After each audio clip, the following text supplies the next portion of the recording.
Good morning, millennials. Welcome back to the Morning Toast. Happy Tuesday. It's a beautiful Tuesday here in wherever you are. Hey, Claude, how you doing? Hello, Jacqueline. Happy Tuesday. Hope everyone's having a great day. I am feeling good. You're feeling good? Yeah, well, it's January 25th, which is a really special day for me. Because it's the 1 year anniversary of your book, correct? Well, 50% right. Yes, today is the 1 year anniversary of the day my book came out last year, which is just always going to be a happy time in my life because I loved writing my book. I made the New York Times bestsellers list. Everyone seemed to really like it. And then the January 25th before that was the day I sold out and performed at the Beacon Theater. Wow. So it's just like a really special day for me. And then what's on deck for today? How do you beat those two things? Well, today is the release of my book in paperback, the 1 year anniversary. This is the paperback version I'm holding in my hand. Ooh, spooky. It still has the picture inserts. And if you're watching on YouTube, you see I have the New York Times bestseller little stamp on the book, which is what I'm particularly really excited about. This is a great size if you're traveling. It's very flexible. You could beat it up. It's available now everywhere you get your books. Paperback queen over here. That's very exciting. I'm glad you're 3 for 3 on January 25th. Glad this day could be extra special for you. What do you think is going to happen next 25th? Oh, anything could happen. So much could happen between now and then. I know. Like you could give birth. I know. You could give birth next January 25th. Girl. Calm down. You could, though. Calm down. Technically. No. I could, yes. Will I? No. Think about it. Something to think about. No. Because you're gonna have to top yourself. Could get another dog. Yeah, no, I know. Yeah, I'll figure something out for next January 25th, but I'm just happy with this year's 25th. Okay, and then you have your book event tonight? Yes, so I'm just like busy today. So I'm so glad we're getting this podcast out a little earlier than we usually do because I know you're busy, I'm busy, we're just like all busy. Meetings. Except for me, it's doctor's appointments. I have all of them today. So we have to get this show on the road so that I can go see some pics of LC. Well, I'm excited. Yeah, I'm excited for photos of LC, update on LC's journey. And do you ever think like at this stage when you go to the doctor, like maybe they'll just induce you? No, it's too early for that, I think. But I mean... Okay. You never know what could happen. Hopefully I'll get some more information on like what I can expect, when I can expect, but I also don't even think I'll get that. I think they'll just send me home and tell me to, come back in 2 weeks or whatever. Keep sitting down. Yeah, so we'll see what happens. But I love getting the information, like to see a checkup, like to know how much baby's weighing, etc. So looking forward to hearing all of that. That's very exciting. Yeah. So other than that, how was your day yesterday? Anything new and exciting for you? Have you done your Wordle yet? I did. Wordle was yesterday, the first day I couldn't do. Did you get it? I got it on the 5th try. It was a hard one, though. The hard K and the double L, it's not a spoiler now because it's a new day. I haven't done today's yet, but it's something I've really come to look forward to. Yeah, no, it's really good brain exercise for all of us who are just like frying our brains on our phone all day. I'm really glad that everyone's also taking up Wordle to get, 10 minutes of brain exercise.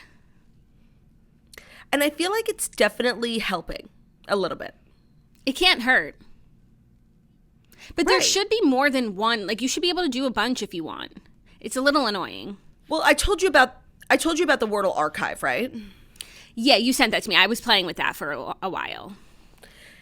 That's like a good practice, but yes. But I think the thing that's going to keep people excited about it for longer than the usual internet attention span is the fact that you can only do one a day. So we're still all really excited because in actuality, I've only done like 8 Wordles. Yeah, I guess that's true. Slow and steady.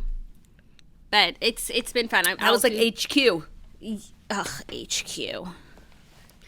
Yeah, but like everyone was really jazzed about it at the time because it was like this thing we were all doing once a day. But I think they eventually moved to twice a day. Yeah. Oh, wow. That was like so long ago now. That's like more than 5 years ago. Because that was like Breath Days. Does anyone and we've been doing the toast for 5 years. Yes. But does anyone know anyone who ever won HQ? I don't. Me neither. Let us know if you do. Drop your story. Spooky. Drop the story. Well, I think we should get into the Fast Five. We have a lot to talk about today. We have a lot of stories.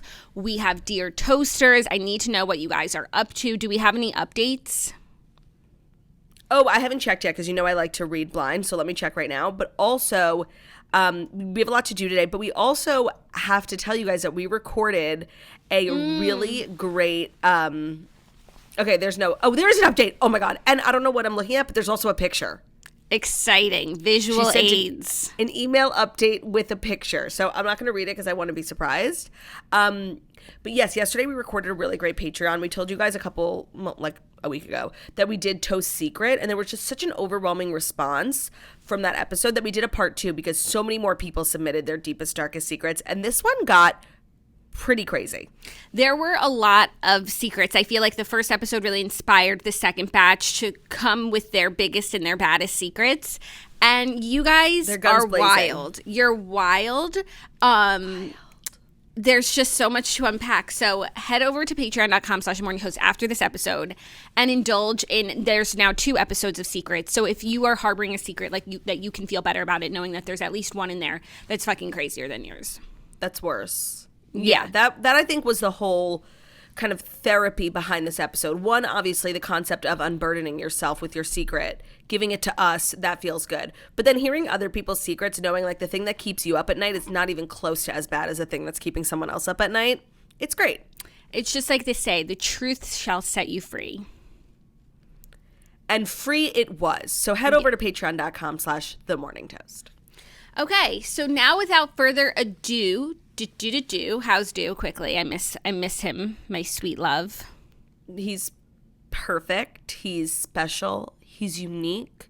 He's charismatic, and he's one of a kind. Really, how's Brew? Oh, incredible! Angel boy loves his mommy so much. Hi, Brew. How are you? He's watching from the love sack.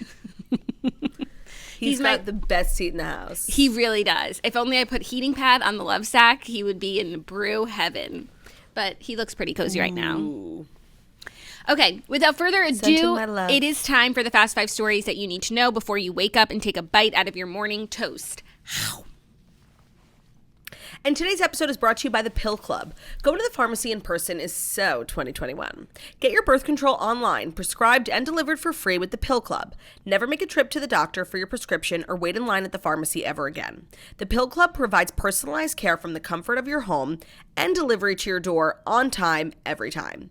So the Pill Club offers birth control subscriptions prescribed by medical professionals and delivered straight to your door for free.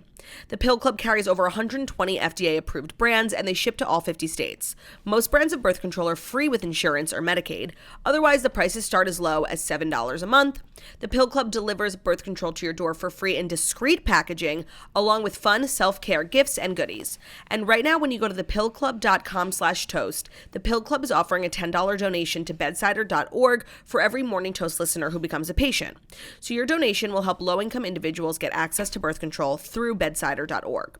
So you only can get that donation when you go to thepillclub.com/toast, get your first birth control care package, and donate to help more women in need of affordable birth control. Remember, that's thepillclub.com/toast. You must use that link to make sure the donation to bedsider.org goes through. Today's episode is also brought to you by Noom. Unlike other restrictive diets or workout programs, Noom Weight uses psychology to empower you with the practical knowledge and skills you need to build smarter, more sustainable long-term habits and behaviors. Noom doesn't believe in restricting what you can or can't eat. Instead, Noom gives you the knowledge and wisdom you need to make informed choices that not only fit your lifestyle, but also help you reach your goals. An off day is totally okay, and it will not set you off course. Noom Weight gently helps you back on track. And you're the boss. You decide how Noom Weight fits into your life, not the other way around. 5, 10, or 15 minutes a day, however time you want to spend on the app is up to you. And there's a lot of really good science behind Noom. More than 75% of users have completed the program. I know before you were pregnant, Jackie, you were really into Noom, especially their food tracker and their food database. Yeah, it's a great way to stay on track, whatever your goals are, whether they're lofty or they're just about maintenance and, holding yourself accountable every day and knowing what's going into your body.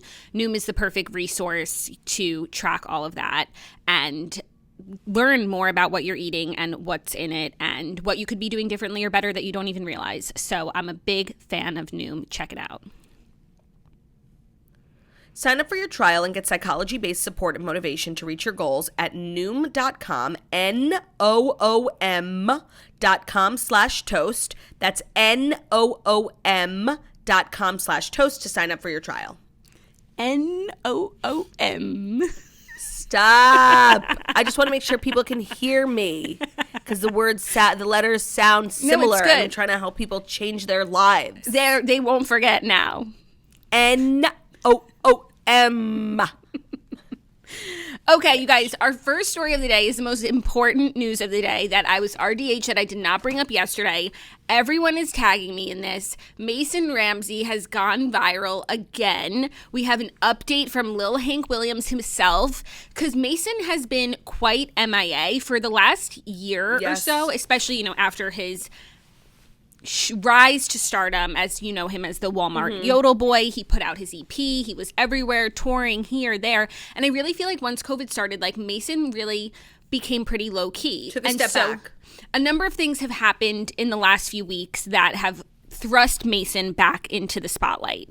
First, one of his songs from his EP is going viral on TikTok. Do you want to tell us about the trend?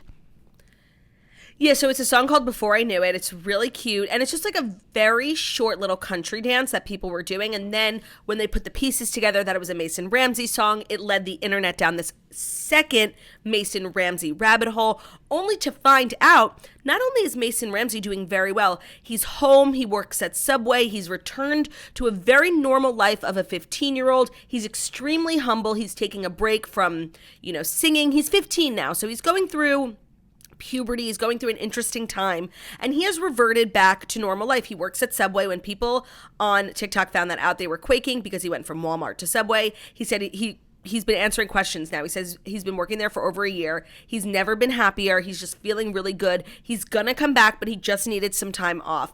And I don't know, I too am obsessed beyond belief with this story.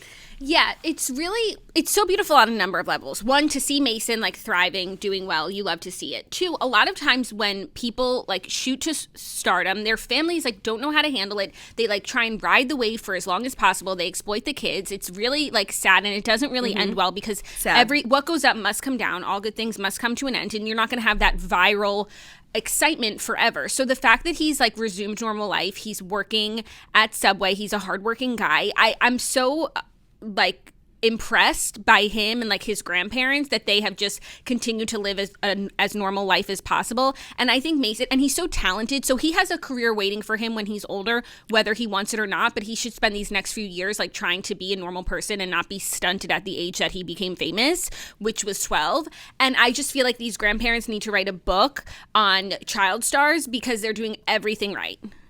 I completely agree. I've never gotten a follow-up piece of information about Mason Ramsey that put a pit in my stomach or that made me think, is he doing the right thing?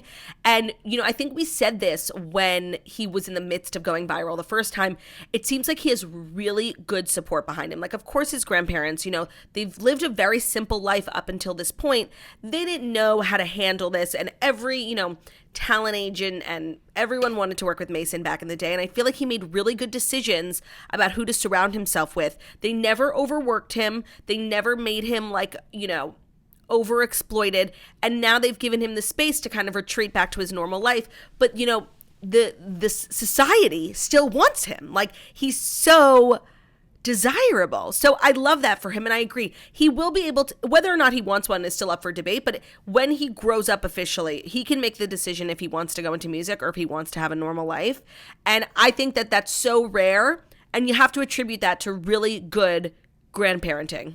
Yeah. And he has all the music contacts now. He knows the people in the biz. He's worked with so many of the biggest artists. So even if the dream ends there for him, his dreams came true. And if not, he has a runway open and available to himself. So I just felt like this was such a beautiful, unexpected update. I didn't even realize how quiet he had been. Not even not putting out music or doing shows, but also just not even on social media. A kid his age should be TikToking, especially if he's a thirsty former viral star. I don't want to compare, thirsty former viral child stars, but there are some who, thirst out all the way until we're really fucking sick of them. So this is a beautiful update. Thank you, everyone. I mean, it's so funny what people send, like what you get copious amounts of DMs about, like stories or memes that like make people think of you. Associate with you. So this Mason Ramsey story, I must have gotten 100 DMs about it. Also, there's this meme that like whenever a big meme account posts it, everybody tags me, and it's like me in every photo, and it's all the different emojis with a peace sign next to it. Have you seen that one? It like was just reposted. Yeah. So it's always a delight to see what makes people think of me, and I'm so glad that it's Mason Ramsey. No, that's really endearing, and this was a great story. You're right. Like, when it comes to situations like this, updates aren't always going to be positive. But, at the very least, like, even if, all this goes away, I feel solace knowing that, like, Mason Ramsey still knows who he is. And at the least, he can have a successful career as an influencer because he has crazy amounts of followers. People are just gravitate towards him. And it's like he doesn't even want it. I guess that's a sign of like a really, a star. They're like, I don't even care about it. And like people just can't stop checking in on him. What's Mason up to? What's Mason doing? No, that's true. There is this like desire from everyone to know what he's up to. Yeah. Must be nice. And I would just love to eat a sandwich made by Mason Ramsey, even though I literally detest Subway. I would eat it for Mason. He would have to bring it outside because I'm not going in there. I'll have to do drive-through. Hopefully he's working the drive-through window because I'm not going into that smelly meat locker. But it's also good to know that that is top 5 the funniest thing you've ever said. Oh my God. Mason Ramsey bringing you a sandwich to the parking lot.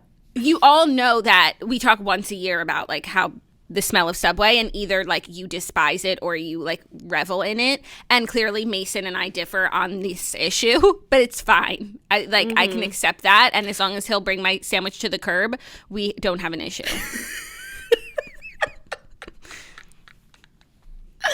Oh my God, you are too funny. Just, something to think about. Well, happy for Mason. And today's just a day of talking about our favorite people. Because are you ready for our next story? Yes. Taylor Swift is slamming a singer who claimed that she doesn't write her own songs. So Taylor Swift engaged in some Twitter beef yesterday with musician Damon Albarn for claiming in a new interview that she doesn't write her own songs. Who? Right. He's the frontman for the band Blur, and he's also in Gorillaz with a Z. Oh, yeah, no, and I'm also in the band called... The band called This Joke Fell Flat. Yeah, no, I couldn't think of something. But, okay, all I'm saying is he's a nobody, so... Yeah, I didn't recognize his name. I went to his picture, still didn't recognize. Now hearing these band names, Gorilla sounds familiar, but still, unfamiliar. Yeah. So he did an interview with the LA Times, said that Taylor doesn't write her own songs. She took to Twitter to say, at Damon Albarn, I was such a big fan of yours until I saw this. I write all of my own songs. Your hot take is completely false and so damaging. You don't have to like my songs, but it's really fucked up to try and discredit my writing. Wow. Then she wrote, P.S. I wrote this tweet all by myself in case you were wondering. Then some of Taylor's collaborators came to her side to confirm that she indeed writes her own songs, such as Aaron Dessner and Nathan Chapman. And now Damon Albarn has apologized. He said, I apologize unreservedly and unconditionally. The last thing I would want to do is discredit your songwriting. I hope you understand. Well, he also had initially said that, he hates that the magazine, took something he said out of context and used it for clickbait, which is such a cop-out because, that might be possible that they did that, but, you still said it. Yeah.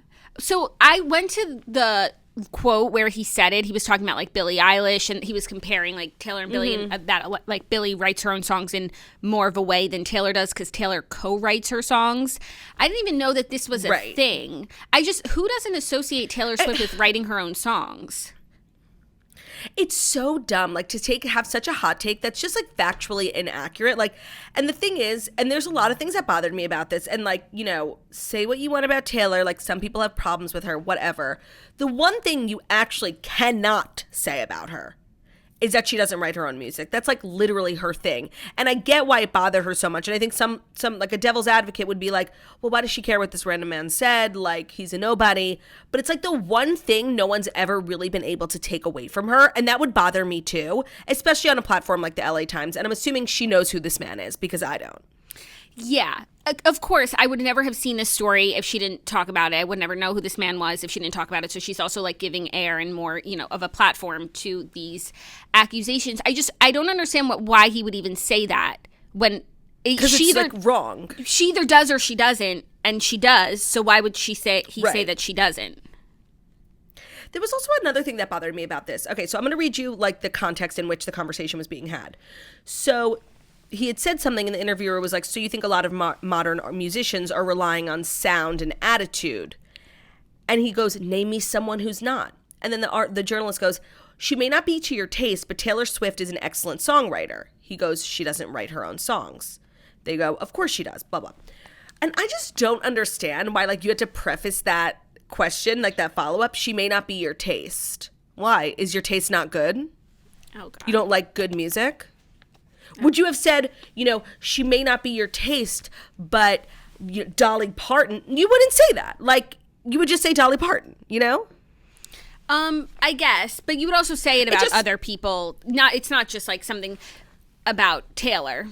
So I do believe that it is. It feels like, if you're going to bring up Taylor's accolades, you always have to preface it like, well, you might not love her, but you have to respect her. Well, why? Why can't you just love her? Literally everyone does. There's a reason she's literally the biggest pop star on the planet.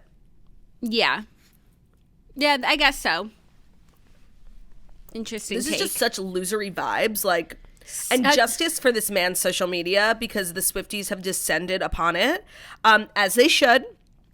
And I just think this man, I didn't know this man before. I don't want to know this man now. And what I do know about this man is like, he's obviously a loser who just says stuff. Like, he's just like such an artist. He has to like downplay popular music. And if you're going to do that, like, at least get your facts straight, bitch. Like, you're wrong. Yeah.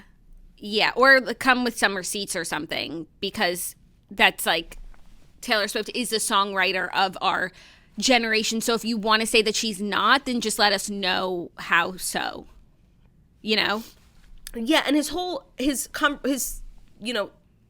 thing he said about co-writing, which I do understand. Like, I think we talk about that sometimes on the Toast. Like, you can be a singer who really does not write her own songs, but you're always listed as a co-writer because if you're in the room or you're on the phone with, you get a writing credit, and that's like a thing. And I get the argument he's trying to make there, but like Taylor Swift is not the face of co-writing, like not at all. Yeah, I didn't even know that co-writing is such a slanderous accusation. And it's really just like if you were in the room or maybe you told the songwriters your story and they put it to lyrics. But if you just want to like blow up like the biggest thing that Taylor, like her claim to fame really, then you're going to then like saying it and then taking it right back. Like you look like a big loser. Not only saying it and then blaming it on like journalists, like clickbait, and then apologizing. Like, I'm all for blaming journalists, don't get me wrong, but you did have to say it for it to be in the article. Right. So either you really misspoke, and that's kind of just like a weird thing to get wrong, or like back it up, be like, no, she co-writes, my friend said this, blah blah blah. Yeah. No, I don't think he ever expected like her to literally tweet. When I saw like Taylor Swift tweeted something, I'm like, oh my God, a new song, what's going on? And I'm like, oh, we're yelling at another man. I'm like, okay. And my first question was, who is this man? Yeah, me too. And I still didn't get an answer, really. I'm still wondering who is this unsure of man. any of his music, unfamiliar with his work, but wishing him the best of luck in the future. Yeah. He's Anyways, glad that we cleared that up, though. That she cleared that up. Yeah. Okay, and next, any more thoughts? No, I'm done with my thoughts. No, I'm done. Okay. Let us know if anything comes up. Just let it all out. Our next story. What? What'd you say? What'd you say? I said the next story is brought to you by Stamps.com. If you're a small business owner, you're busy enough as it is. You don't have time to deal with the hassle of going to the post office. With Stamps.com, you can skip the trip and never waste another dollar or minute. Stamps.com lets you print official postage right from your computer, so you can spend less time at the post office and more time running your business. Stamps.com saves you time, money, and stress. For more than 20 years, they have been an indispensable asset for over 1 million businesses. Stamps.com gives you access to all the post office and UPS shipping services that you need right from your computer. And you'll get discounts you can't find anywhere else, like up to 40% off USPS and 76% off UPS. Whether you're an office sending out invoices, a side hustle Etsy shop, or a full-blown warehouse shipping out orders, Stamps.com will make your life a little easier. All you need is a computer and a printer. No special supplies or equipment needed. Save time and money this year with Stamps.com. Sign up with promo code TOAST for a special offer that includes a 4-week trial, free postage, and a digital scale. There's no long-term commitments or contracts. Just go to Stamps.com, click on the microphone at the top of the page, and enter code TOAST. Great. Is that what you were trying to say before? No. Oh, okay. No. You weren't hearing me, and I was just like, you know what? Fuck this. I'm going into an ad break. I need a break. Okay. Literally. Next story, Adele's show postponement story is just crumbling around her. Sources are saying that it was postponed over disputes, not COVID. TMZ says that their sources say Adele was unhappy with various set pieces, a choir, the sound system, and other items associated with the show. Several sources said they could not satisfy her production demands. They say she felt numerous elements were not good enough. And then also, Page 6 is reporting that she postponed the residency after a rant over a swimming pool stunt. I guess she wanted to stand in the middle of a swimming pool during her performance, but she compared the final design to an old pond and refused to do so. When she saw the final design, she refused to take part. Yeah, not to be like, I knew it, but I really didn't think it was COVID. And I don't think most of us did. Yeah. But we just live in a day and age where, like, you can blame everything all have on this COVID. one excuse. Yeah. It's amazing. Yeah, until, like, someone calls you out on it, and now it's like, not only did you disappoint the fans and this and that, but you also lied. And I can't fathom how abysmal it could have been. Also, Vegas has, like, every single production element available to them, and it just seems like there were so many, like, I'm reading different stuff from, like, the set designer and, like, sources and whatnot. It seems like there's just, like, so much friction on set. And it's like, either one, how does this not happen more often when there's just so many personalities? Or two, like, what the fuck? It feels like something's very off. Or maybe she was really trying to do something that couldn't be done. Like, she was going so outrageous, but which is just so not Adele. Because as we said in depth last week, like, her show is her voice, and there can be a choir and an orchestra, and she can make it beautiful, but she doesn't need a swimming pool, like, at all. No, she does not need a swimming pool. Also, have you seen that she's been, like, FaceTiming fans and, like, DMing them, like, fans who were supposed to be at the show and, like, trying to make it right? Yeah, no, it's really nice, but it's like, it's desperate. It's giving, like, we don't have COVID. It's giving guilt. Yeah. No, it's not premium. It's not coming off premium. And then she's it's not Adele. She's sending them to, like, her shop, which is a merch store, like, / experience, where they can, like, look at memorabilia and stuff and experience Adele. Oh, I didn't get to see Adele live, but I'm so glad I got to go to this souvenir shop. Yeah. Said no but it's one not ever. just about buying stuff. Like, first the criticism was, like, she's sending her fans to go spend more money on merch, but apparently there's other things to do there that it's more like a experiential thing. But still, just no. I feel like this story's dragging on for so long. It's a flop from Adele. And so when will it be up? Like, is it going to be up this weekend? No, I don't think so. The show? Yeah, because it's weekends with Adele. So, like, did she just cancel that one weekend? Oh, I didn't even think of that. I thought that just, like, the whole thing was off. It's postponed. It shouldn't be off. Of course not. But I don't know. I didn't think of when it would actually be returning. And now it has to be like insane Barnum and Bailey's, like, so that you can say, like, this is what we were trying to do that we couldn't do. It was worth the wait. Yeah. It's a very fishy story. Best wishes to Adele. It is. Like, just shit's not adding up. Yeah. Because otherwise these things would happen more often. If, like, people do the craziest fucking concerts and they take them on the road and they put them in trucks and they pack, like, it's crazy. And here you are, like, you have a theater. To the circus? Right. They bring elephants through the Midtown Tunnel, and you couldn't get the swimming pool of your heart's desire in Las Vegas, the entertainment capital of the world, some would say. I would say. Color me skeptical. Yeah. I would say that too. Yeah. Okay. No, valid points are being made. I agree. Are you ready for our next story? Yes. Tiffany Haddish is addressing her DUI arrest. She's saying, we're going to work it out. She joined The Tonight Show on Monday talking to Jimmy Fallon about the situation. And at first, she joked about it a little bit. She talked about, the breakup with Common. She said, I can say this, Jimmy. I've been praying to God to send me a new man, a good man. And God went ahead and sent me 4 in uniform. Then she said... she's dealing with That's actually really funny. She said she's dealing with the ramifications of the DUI. She said, now I got a really great lawyer and we're going to work it out. I've got to get my asking of things to God a little better. And she was more, contrite and serious in talking about how she is working it out. Okay, like, obviously I want the best for her. I'm always going to support, people bettering themselves, but I'm still living in the disappointment. I really am.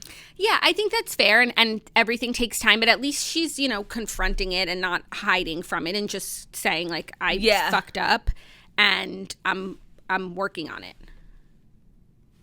Yeah, well, from a PR perspective, sitting down and doing an interview and just, like, talking about, like, not making it awkward is always the best thing to do. So that, I think, was like a good PR move.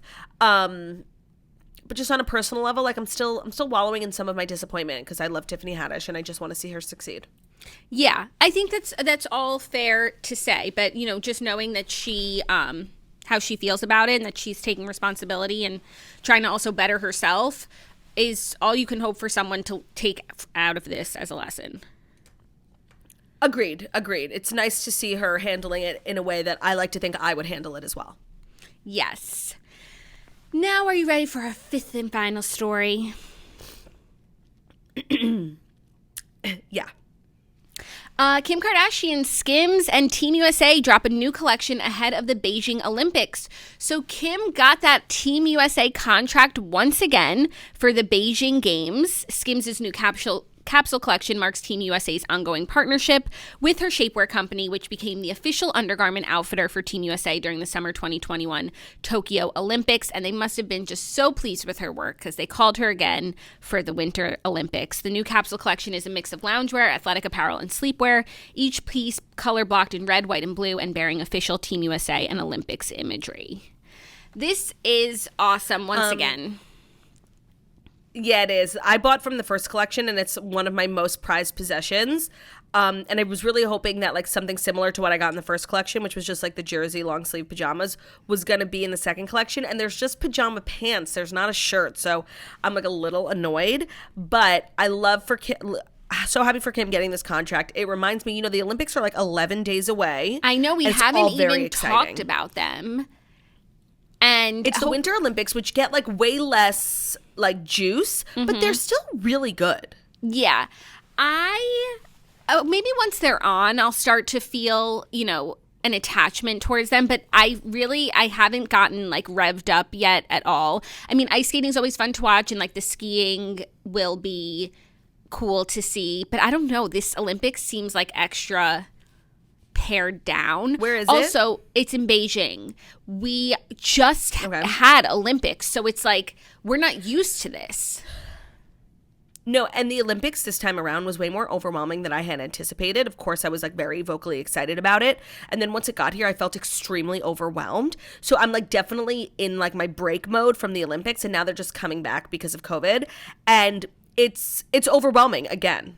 Yeah, to say the least. But you want to support the athletes. Like, these people have trained their whole lives. Imagine how, like, they feel. They're like, oh my gosh, we're 6 months after the Summer Olympics. Like, it was a clusterfuck for everyone. So it's true. It's true. When they do premiere, like, I will give it my all in wanting to be invested. Well, something we were really kind of on top of was the medal tracker from the Summer Olympics. And, we were dangerously close to losing in the gold category to China. And so I'm just like, that's my concern.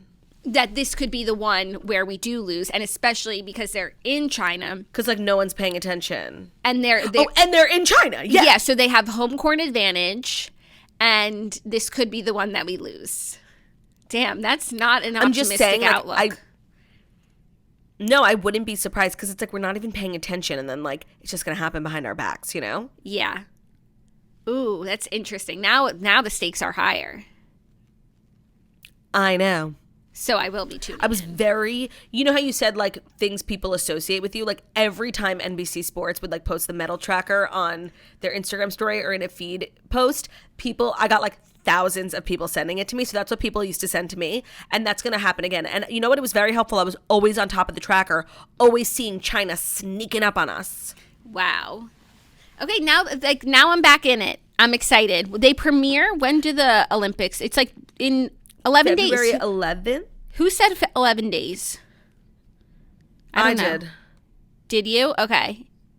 But you just threw that Did I? out. No, I said it. But you threw yeah. Because, like, I remember them saying a couple days ago it was 13 days. So I was just doing some math. Okay, cool. That'll be exciting. And we'll recap on the toast. Also, I don't know if I've ever watched a Winter Olympics once I became a skier. So now I've never watched really skiing before and cared or, like, understood. But now I'm more invested in skiing as I enjoy it as a hobby. Yeah, but it's not like a leisure ski. It's like they do, like, the flips and the jumps. Right, but that's really cool. Knowing what it takes to leisurely ski on a green, and it's, like, backbreaking for some of us. Like, it definitely heightens the stakes. Plus, now I've seen Molly's game, and that just, like, makes me look at Olympic skiing differently. 100%. You never know who's going to trip over a twig. You never know who's going to trip over a twig and then start running an insanely high-profile poker ring. You just never know. Anything's possible at the Olympics. That's an amazing movie. I actually can't ski. It is Molly's game. I can't ski without thinking about it, which is not good. Really? Yeah, because of, like, what happens to her ski. It happens in the first 5 seconds, so. Right. Not a spoiler. No, I remember. That's a really niche reference. Yeah, but it was like a complete, like, 1 in a billion chance that something like that could happen. So, like, where the twig unclips her ski. So it just always makes you think about it. Watch out for twigs. Mm-hmm.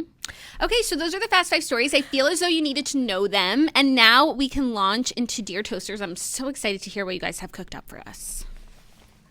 Today's really special because Dear Toasters is brought to you by Smelly Pillow. Purple. Okay, so you guys know, I'll give you the whole spiel, but Purple is the brand of my Smelly Pillow that I hold really near and dear to my heart, so I just wanted to put that out there. So Purple mattresses is what they're known for. They have the Gel Flex Grid, which is also in my pillow, which is why I love it so much. So it's a super stretchy, very squishy material that adapts and flex around pressure points and doesn't retain heat, which is why I love my Smelly Pillow so much. So the Gel Flex Grid is their, trademark texture. It's amazingly supportive for your back and legs while cushioning your shoulders, neck, and hips no matter how you sleep. So they have full mattresses of this material. It's really lush. It's very different than any mattress I've ever slept on.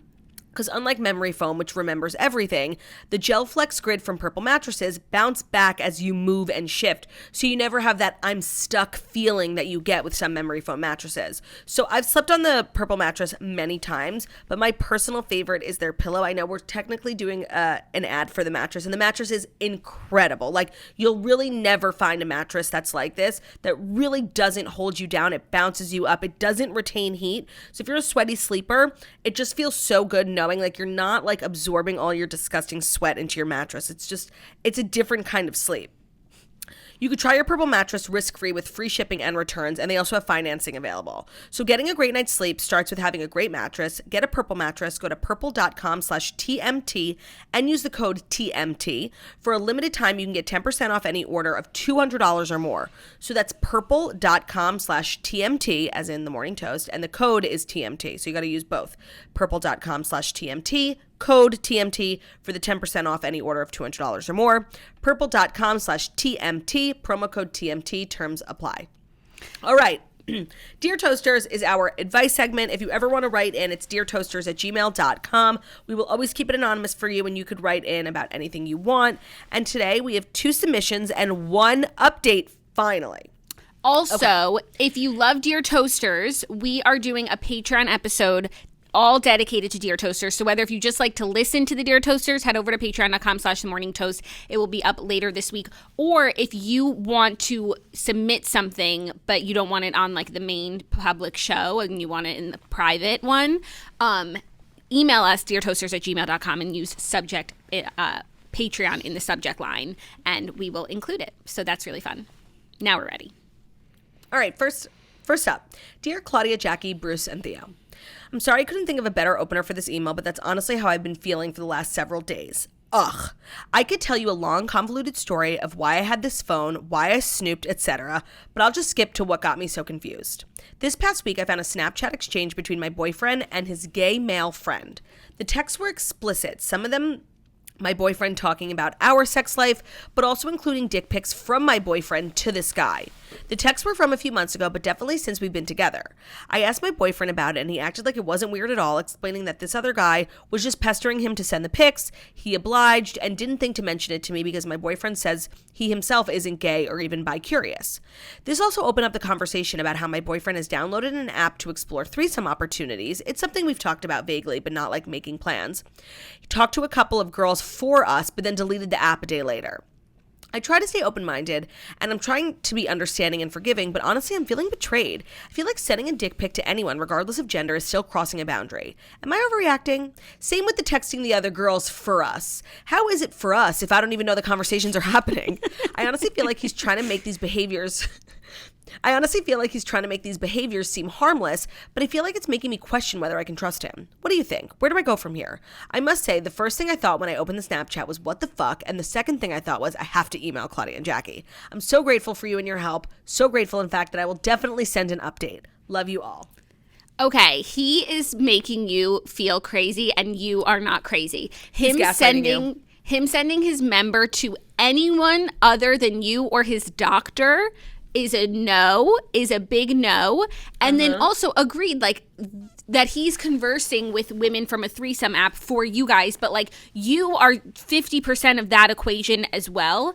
And he's being shady, and I don't like it. And not only is it shady behavior, but it's also like now mind games manipulation. And if you like can see yourself living without this man, I would say please do that. I would highly suggest it. I think that this man is, first of all, like textbook gaslighting you, and he's also acting really inappropriately, like right on the cusp of like what's cheating and what's not. Like it's like acceptable in his mind because it's an app for the three of us, even though I'm excluding you from the entire process. Like he's just like right on the line. It's very manipulative, and I actually really don't like this man at all. And I think this is just the beginning of his behavior, and he rationalizes it to himself and to you by being like, oh, he's gay. Oh, I'm doing it for us. Like, but down the line, it won't be able to be so easily rationalized. Yeah, and it'll just make you question like so much stuff. Like you will really think like later in life, like he'll do this about, if this is clearly his personality, he'll just do this about like random shit, and it'll make you think you're going crazy, and that's just not how you want to be living your life. He doesn't sound like, good people, and I would get away as fast as I could. I agree, because this is textbook gaslighting, and you're not going crazy. Like, you're 100% justified in your feelings. And it doesn't sound like, I mean, you could always, like, talk about it, try and work on it, get to the root of, like, why he feels like he needs to lie, this, that. But sometimes these things are just, like, a part of who a person is, and you can't change that. Yeah. Sorry. Yeah, I agree. Well, good luck to you. Here's our second one. Dear Jackie and Claudia, I'm a big toaster going way back to the morning breath. I can't wait to see Claudia at her Fort Lauderdale show. Here's why I'm writing in. Over the holidays, I was back in my hometown and I attended dinner one night with my dad, his new girlfriend, and my 2 other sisters.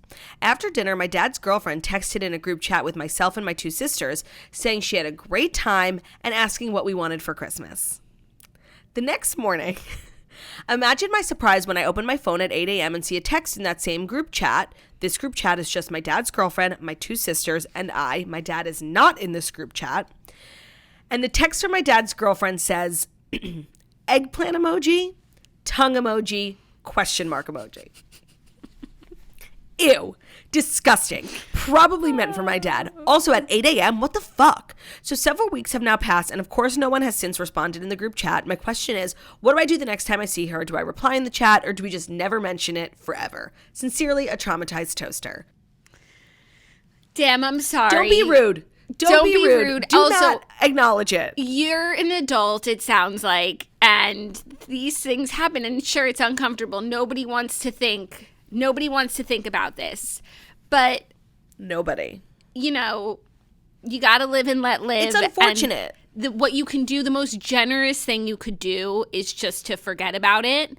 I don't think there needs to be a conversation about it. The most generous thing you could do is write something in the chat so that it gets scrolled up and no one has to be the first person to text back. No, send a bunch of pictures. Next time you're together, take a bunch of pictures and then put them all in the chat and it'll just flood it. That's good. Yeah, just try really and be if as long as this woman is, a kind person, she makes your dad happy, and there's no, evil stepmom things happening, just there's no Meredith Blake. Give her a pass. That sucks.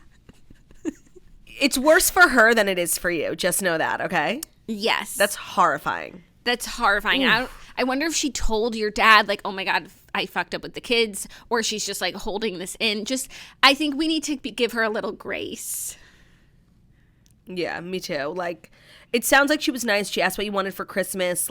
She's trying, and she fucked up, and she's probably literally going it over and over in her mind 1,000 times. Oh, this is a really important relationship, and I fucked up with the daughters. Just try and be graceful. Older people aren't as good with text messages. Just be nice. Yeah, and just be happy for your dad that he's getting his dick sucked. Yeah, at his age, it's not always a given. Oh my God. Ow. That's horrible. I'm in pain. Ooh. Okay. All right. The third one is an update. Hello, Jackie and Claudia. First off, many congratulations to you both. Jackie on becoming a mom and Claudia on the N-Log tour. So I was the toaster whose boyfriend allowed our chocolate lab to take over our bed and push him to my side, leaving me a sliver on our queen bed and or sometimes pushing me off the bed. I ended up taking both of your advice. Not only did I lay down the law with both of them, then I needed more room for a fucking good night's sleep, but I also kicked my boyfriend out of the bed one night when I literally couldn't take it anymore, to which he ended up sleeping on our dog's bed with the visual attached. Oh my God. She sent a picture. Her husband is dead asleep on the floor. It's hardwood, and the chocolate lab is deliciously cuddled up in his dog bed. So cute. To top it off, we have just moved to a place where I've seen the snow this year, and I finally have enough room for a king bed. Claudia, you were right. It is life-changing. Thank you, ladies, for your advice. To a fellow toaster, I hope you have just as much luck with the advice that these queens give you. XO, a well-rested toaster. Oh, you love a happy ending. You love to see it. And that's just further proof that a king bed can really save even the worst relationship. I mean, I look forward to the upgrade. Right now, we're still in a queen. We will get a king probably in the next few months. And I'm just so excited because even last night, we were having, I actually had a bedroom is so big. I know. And it's so funny when I post Instagram stories and from my bedroom and my bed's in the background, people are like, do you have a twin bed? It looks so... It looks so small. It is a queen, but in videos and stuff and pictures, it looks like a Mr. C bed, honestly. And I actually had a dream Jackie, last night. The lead times with furniture delivery are so long. Please just place an order. Please. It's so complicated. When you have the baby, it's so complicated because first of all, I love this bed frame, so I want to keep it. And we love this mattress, so we want to keep it. So we need to wait until we have somewhere to put this queen bed before we get a king. Put it in the living room. Like, I mean, it's not that big of a deal, but I actually last night I had a dream like in my sleep that Zach was taking up the whole bed. It was a dream though, and then I got up and I started screaming. Oh and I was like, move over. but like that didn't happen in real life, I don't think. Oh my God, that is so fucking funny. You need a king bed, Jackie. I know. If Dear Toasters has taught you nothing, come on.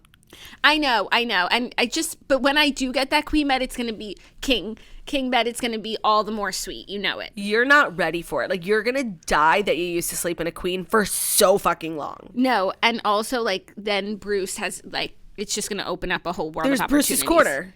Then there could be Bruce Corner, which is exciting. It's going to be so good. Yeah, so you need to have things to look forward to in life, and that is something that I'm really looking forward to. Okay. Well, thank you to everyone who wrote into Dear Toasters and was vulnerable with us, and thank you for the update. If we've read you some advice in the last couple months, please, we'd love to hear from you. You just, like, use our advice and then leave us high and dry. We need to hear updates, so email us updates, email us any quandaries you may have, deartoasters@gmail.com. That is our show. Jackie, I know you have important doctor's appointments today, so I will just quickly promote my song, 100% available to stream, available to purchase on iTunes, and my book is available in paperback finally starting today, available anywhere you get books, and the picture inserts are still in the paperback book. I know a lot of people were worried about that, myself included. I wasn't sure until recently. So that's our show. Anything you want to promote, Jax? Follow at Jackie Oshry. Follow at Jackie Oshry. That's my Instagram. Also, it's never too late to become a redhead. We're recording. Ever. I haven't started the book yet, but I will, and then we're going to record this weekend. We're reading Ghosts of Gotham. It's a divergence from what we've read. It's like sci-fi, but the redheads, and they were skeptical. They were like, why the fuck are we reading this? They are loving it, so I'm so excited for that episode. And then we'll get a Danish choice after that, and she always comes out strong. So it's the perfect time to become a redhead if you want to read, if you want to just like pick up even one book a month, which I think is very reasonable. It's a good frequency. We're not asking for too much, and it's an amazing, amazing community. So definitely check us out. And that's all. Thank you guys so much for listening to The Morning Toast, the Millennial Morning Show, where we deliver the fast 5 stories that you need to know every Monday through Friday on YouTube. So if you're watching this on YouTube, please feel free to subscribe and give this video a thumbs up. We're also available as a podcast anywhere podcasts can be found. So that's Spotify, iTunes, Stitcher, Public Radio, iHeartRadio, CastBox, all the places. So wherever you listen to podcasts, find us The Morning Toast and leave a 5-star review about how beautiful, stunning, and smart we are. Hope you guys have an amazing day. We'll see you tomorrow for Hump Day. Bye.